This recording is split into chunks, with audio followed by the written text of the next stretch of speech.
नमस्कार। आप सभी का स्वागत है मेरे YouTube चैनल हम और हमारा हिंदू धर्म पर।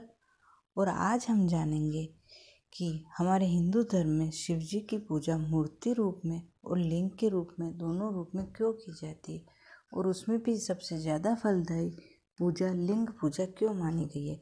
तो इसके पीछे एक कथा है और वह कथा प्रारंभ होती है भृगु ऋषि से।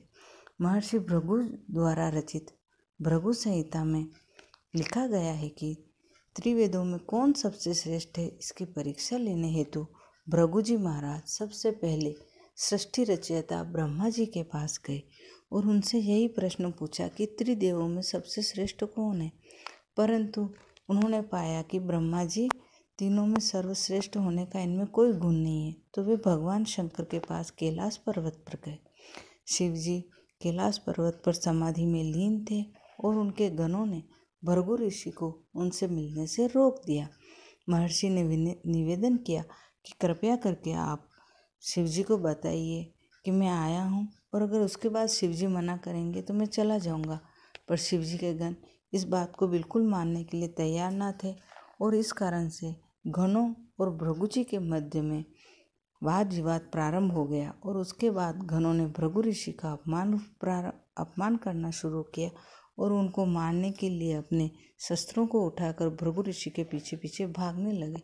अब भृगु ऋषि थे और वो ब्राह्मण थे, इस कारण उनके पास कोई अस्त्र या कोई शस्त्र नहीं था तो ऋषियों के पास पाया जाने वाला एक कमंडल। भागते भागते भृगु ऋषि एक ऐसे स्थान पर जाकर ठहर गए, अर्थात छिप गए।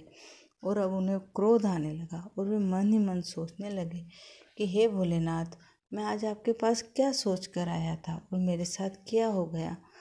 और उन्होंने क्रोध के आवेश में आकर भगवान शंकर को श्राप दे दिया कि हे शिव जी, तुम्हारी अब कभी कलयुग में पूजा न होगी। बस यह श्राप मिलते ही भगवान शंकर की समाधि भंग हो गई और शिव जी तुरंत भृगु ऋषि के समक्ष उपस्थित हुए और कहने लगे, हे भृगु ऋषि, अपना दिया हुआ ये श्राप वापस ले लीजिए, क्योंकि सृष्टि निर्माण में त्रिदेवों का नाम आता है और उनमें मैं भी शामिल हूँ। अगर इस सृष्टि के निर्माण कार्य से मुझे ही बाहर निकाल दिया तो फिर क्या होगा। इस सृष्टि में कुछ बचेगा ही नहीं। अगर हम सृष्टि बना भी सकते हैं तो हम तीनों उसका विनाश भी कर सकते हैं। अब भृगु ऋषि ने अपने क्रोध को ठंडा करते हुए इस विषय पर विचार किया और उन्होंने यह बात सत्य पाई कि अगर ये तीनों मिलकर विनाश कर बना भी सकते हैं तो विनाश भी कर सकते हैं। पर अब देर हो चुकी थी, दिया हुआ श्राप तो वापस नहीं हो सकता था। तो उन्होंने शिव जी से निवेदन किया कि हे प्रभु, मेरा दिया हुआ श्राप वापस तो नहीं होगा, लेकिन क्या मैं इसमें परिवर्तन कर सकता हूँ। तो शिव जी ने कहा, हाँ, आप इसमें परिवर्तन कर दीजिए।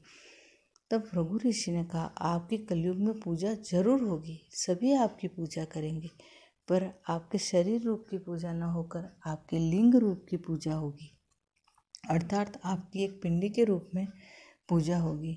तब भगवान शंकर जी ने भी महर्षि भृगु को आशीर्वाद दिया कि हे महर्षि, आप जिस कार्य में लगे हुए हैं आपका वह कार्य पूर्ण हो।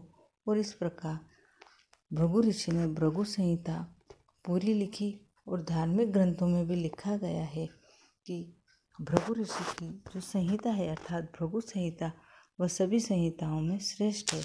तो आपको आज की यह जानकारी कैसी लगी, प्लीज़ लाइक शेयर ज़रूर कीजिएगा, चैनल को सब्सक्राइब ज़रूर कीजिएगा और कमेंट बॉक्स में ज़रूर बताइएगा कि आपको मेरी दी हुई जानकारी कैसी लगी। और आगे भी ऐसी जानकारी पाने के लिए आप प्लीज़ मेरे चैनल को सब्सक्राइब कीजिएगा। Thank you.